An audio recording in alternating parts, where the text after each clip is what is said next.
छात्र, शिक्षक और संगठन आमने सामने थे। नारे, प्रदर्शन और भारत बंद की चेतावनी दी जा रही थी। देश के अलग अलग जगहों पर प्रदर्शन हुए। तस्वीरें दिखाते हैं आपको अलग अलग जगहों की जहां भारी प्रदर्शन देखने को मिला।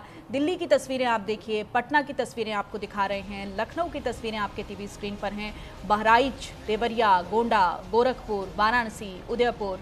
तो आप देख सकते हैं कि दिल्ली, बिहार, यूपी, राजस्थान, हर राज्य से हम देख रहे हैं यूजीसी के नए नियमों को लेकर विरोध प्रदर्शन जारी रहा। सुप्रीम कोर्ट अब इस पर सख्ती दिखाए हुए है, केंद्र को नोटिस दे दिया गया है। ये अलग अलग जगहों की तस्वीरें हैं जहां तख्तियां लेकर स्टूडेंट्स जो हैं यूजीसी के नए नियमों को काले कानून की संज्ञा दे रहे थे। ये अलग अलग जगहों की तस्वीरें हैं जहां पर बड़ी संख्या में, भारी संख्या में विरोध देखने को मिला। कानपुर से मेरे सहयोगी अंकित सिंह ज्यादा जानकारी के साथ जुड़ गए हैं। अंकित, बड़ी संख्या में विरोध प्रदर्शन हो रहा था, हम देख रहे थे अलग अलग जगहों पर। अब स्टूडेंट्स का क्या रुख है? बिल्कुल, अगर बात की जाए तो जिस तरीके से ये यूजीसी का नियम आया था, उसके बाद से लगातार जो लोग थे वो सड़कों पर उतरे थे।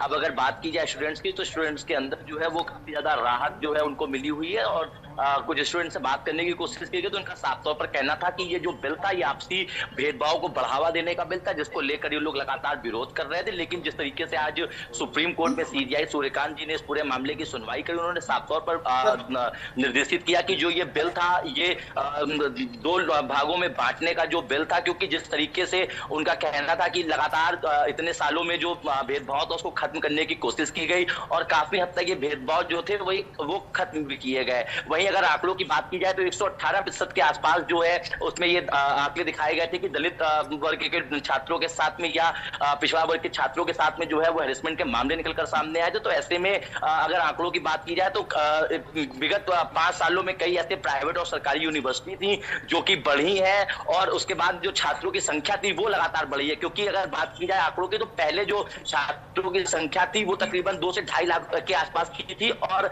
अब जो है यही संख्या जो है बढ़कर तकरीबन 4.5 लाख के आसपास जो है वो पहुंच चुकी है। तो जिस तरीके से लगातार छात्रों की संख्या बढ़ रही है उसको अगर ओवरऑल देखा जाए तो 0.004% की जो ग्राफ है उसमें बढ़ोतरी जो है वो देखी गई है। तो इसको लेकर जो छात्र थे वो लगातार आक्रोशित थे। छात्रों के अंदर कहीं ना कहीं अब सहमति जो है वो बनती हुई दिखाई दे रही है। वहीं छात्रों का साफ तौर पर यह भी कहना था कि कल जब यूनिवर्सिटी के छात्र विरोध कर रहे थे तो उनका साफ तौर पर यह कहना था कि इस तरीके का कानून अगर वापस नहीं लिया गया तो ये छात्रों के साथ में जो है वो भेदभाव किया जाएगा। क्योंकि जिस तरीके से कमेटी बनाई गई थी उस कमेटी में जो गठन किया गया था उस गठन में ओबीसी और एससी और एसटी इन सब उसके छात्र जो थे वो पैनल में रखे गए थे, लोग रखे गए थे। लेकिन जो स्वर्ण समाज के लोग थे उनमें से किसी प्रकार का कोई पैनल में लोग जो है नहीं रखे गए थे, जिसका लगातार विरोध जो है वो किया जा रहा था। फिलहाल सीजीआई ने जो है वो सुनवाई की है और अगली तारीख तक जो है उन्होंने इस पूरे मामले में जो है वो रोक लगा दी है।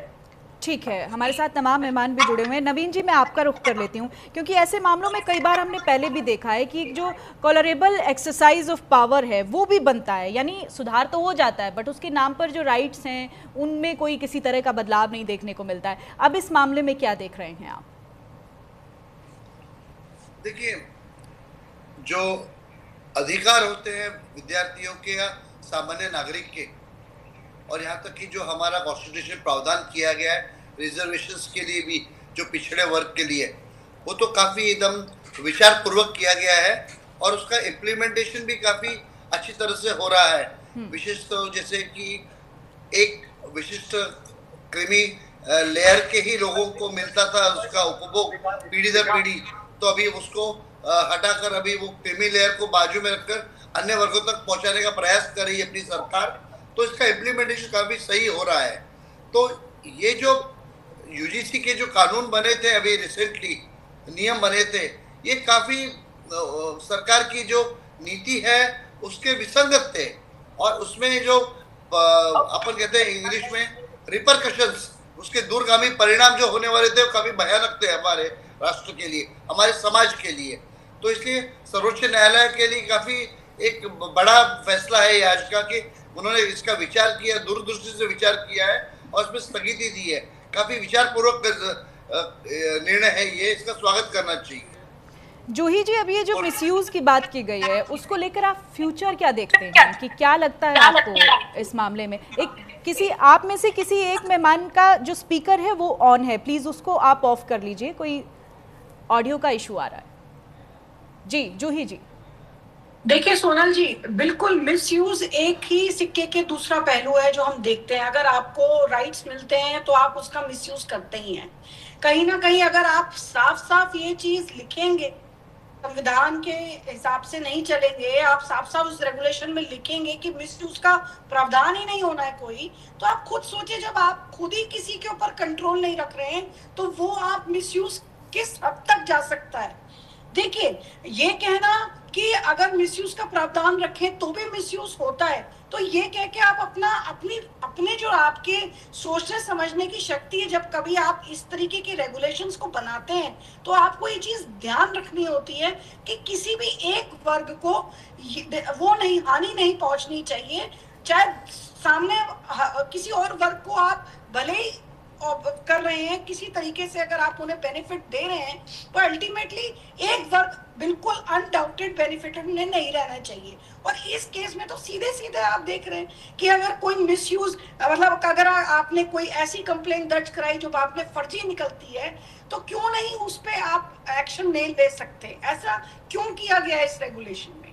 और बिल्कुल सही कहा आपके जो संवाददाता हैं कानपुर से, उन्होंने कि बिल्कुल कमिटी जो बनी गई, इक्विटी कमिटी जो रेगुलेशन के हिसाब से है, उस केस में भी आपको जनरल कैटेगरी के लोगों को नहीं रखना है।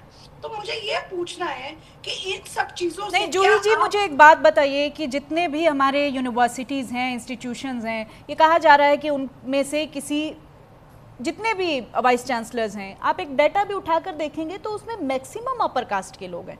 तो इसको हम कैसे पूर्वानुमान लगा लेंगे? ये हाइपोथेटिकल नहीं होगा कहना कि कमेटी में उनका कोई प्रतिनिधित्व नहीं है। देखिए, ये क्योंकि ऑलरेडी वहां बैठे हैं तो आप फ्यूचर राइट नहीं खत्म कर सकते। ये कहना क्योंकि आपने एक समुदाय के लोग ऑलरेडी वहां बैठे हैं तो उसमें से आप किसी को रखें ही ना, देखिए ये अपने आप में क्लियर कट, ये तो आपने एक डिक्टेटरशिप हो गई, ये तो आपने करने लायक सिचुएशन हो गई कि क्योंकि वहां बैठे आपने भी अनुमान लगा दिया। देखिए हमारा लॉ बड़ा, देखिए हमारे लॉ, नवीन जी आऊंगी आपके पास में, हमारे लॉ में ये चीज बड़ी क्लियर है कि जब तक किसी भी चीज का एप्रीहेंशन नहीं होता आपको कोर्ट रिलीफ नहीं दे सकते। आप ये कैसे कह सकते हैं कि कल को जनरल कैटेगरी के लोग जो हैं ही बैठे रहेंगे उस पोजीशंस पे?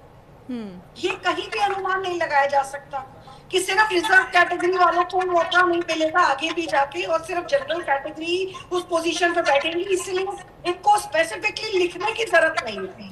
ठीक है, नवीन चौमार जी कुछ कह रहे हैं, मैं उनसे एक प्रतिक्रिया ले लेती हूँ।